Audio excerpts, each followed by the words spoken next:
Okay, so here we have the thing, and the path for the thing. Now this song, it's really short, and as a result of that, it only has 3 activations. But it was a little bit tricky, I would say, to at least sort of remember where the activations were. It's probably the key thing. And having said that, it was probably only the very first activation that was any like a problem at all. Otherwise, it's just knowing whether you're activating on an up strum or a down strum.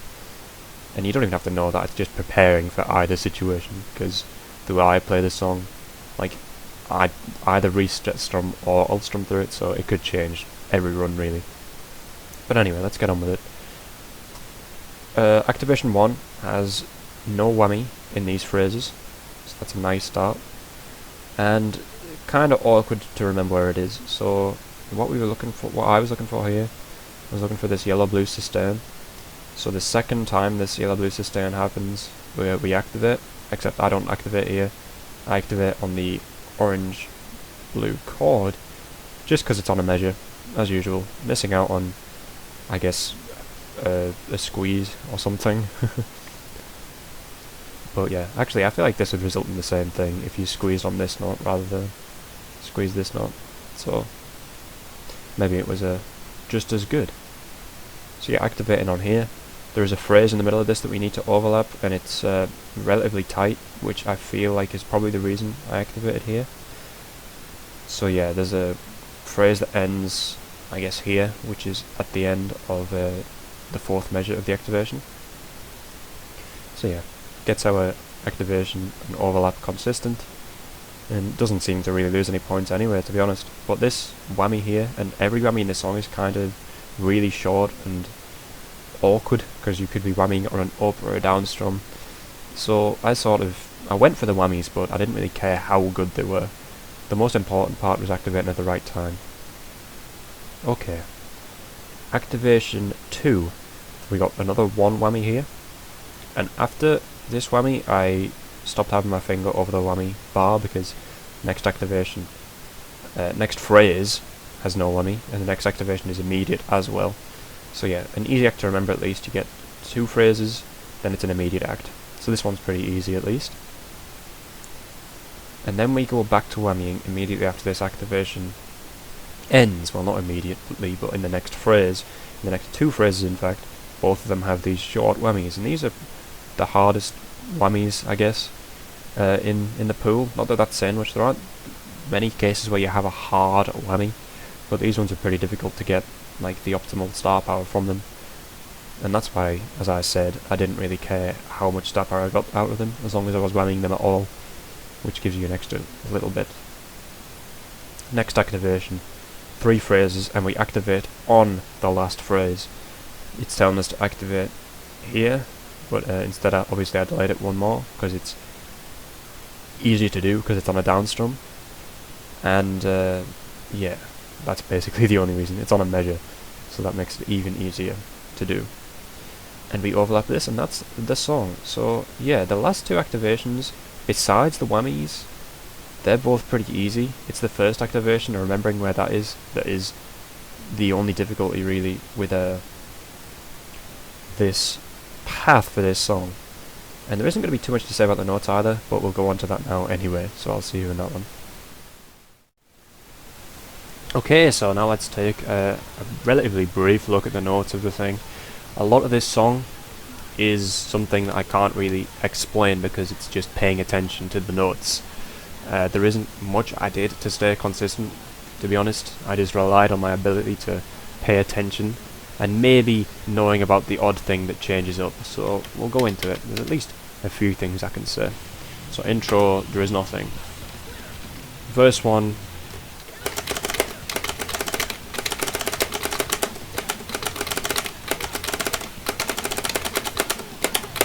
so what I do, I basically, most of the time, I'll alt strum through the whole thing, unless I decide to do a double down to make a specific set of notes, you know, all change on down strums, if you know what I mean. But with stuff like this, I would literally just alt strum all the way through it. Except for the sustains. So after sustains, I would reset strumming.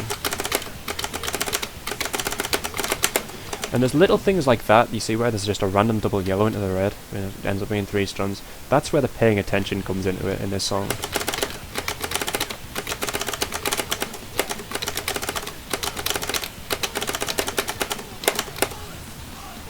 So yeah, and I'm doing this, oh my gosh, twice in a row. How professional of me.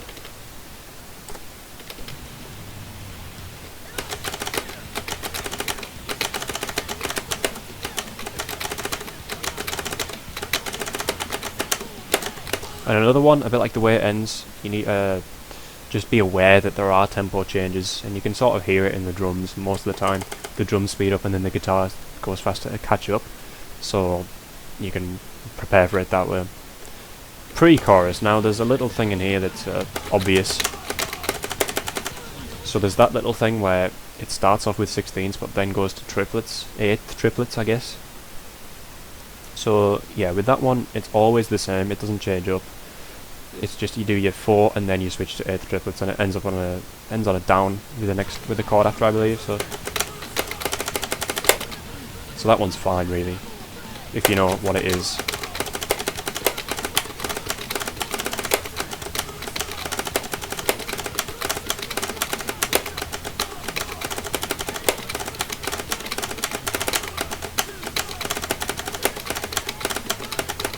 And you see there's just so many random variations. Like there's a part where it's a red-blue chord followed by 4 strums randomly, and then there's just random gallops here and there, and it's just the sort of stuff, as I say, you just need to be paying attention for. One thing I will say is that I do a double down into this blue-orange chord. It doesn't really make that much of a difference, but just starting that measure just makes the whole thing, see, on a down, just makes the whole thing flow better for me.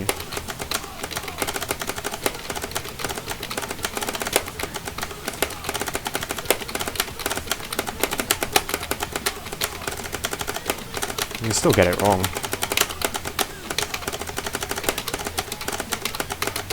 And it just changes so often. But anyway, chorus. There is a discernible part that could be challenging, and that's the chord change.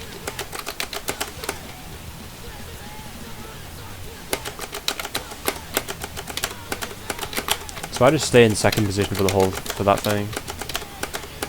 No shifting up to the third or anything. You could do that, I guess.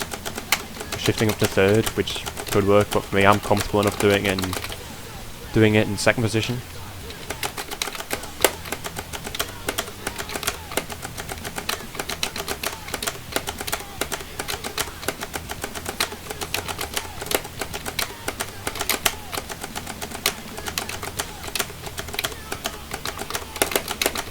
And I guess one little thing, right at the end of chorus 1B, you see where there's the random yellow hammer on.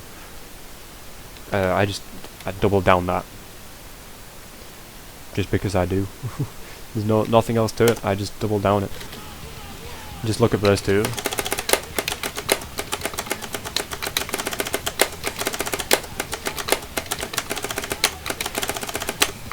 So, I guess I could point out that most of the time you have a note gap, a 16th note gap before like the end of a cycle or a phrase, whatever you want to call it. So you see there's a gap before the sustain, and again and again. So it's very rare that it goes straight 16th strummings into the sustain. So you have your choice of doing a double down or strumming the sustain at the end there. Otherwise, as I say, just paying attention. I can't reiterate it enough, you just gotta pay attention.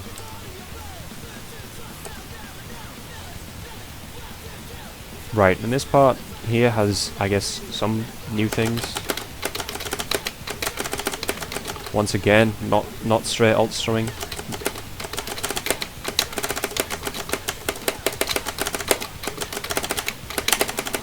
Now that's a part that I did remember, was that there was a random triplet strumming bit there, which is sort of uncharacteristic from the rest of the song.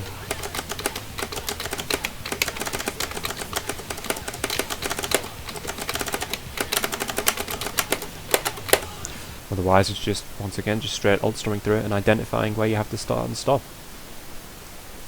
But yeah, there's nothing new in the rest of the song.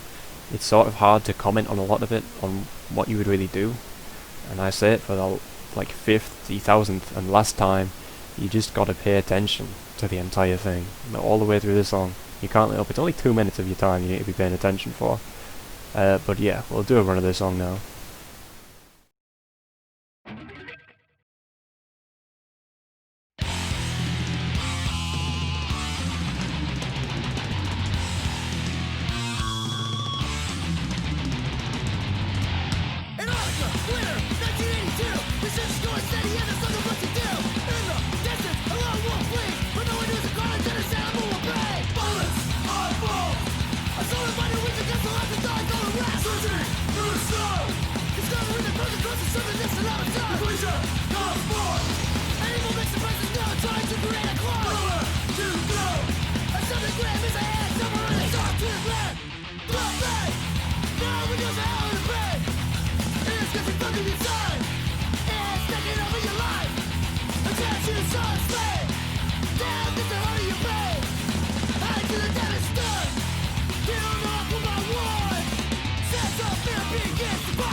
Okay, so that was the thing. It's over before it even starts, really. But yeah, it's 274k. I don't know what optimal was. I forgot to check when I was doing the path part, but I don't think it'll be too far off. Probably like 3 or 4k maybe. Obviously, it's almost impossible to get great whammy on this.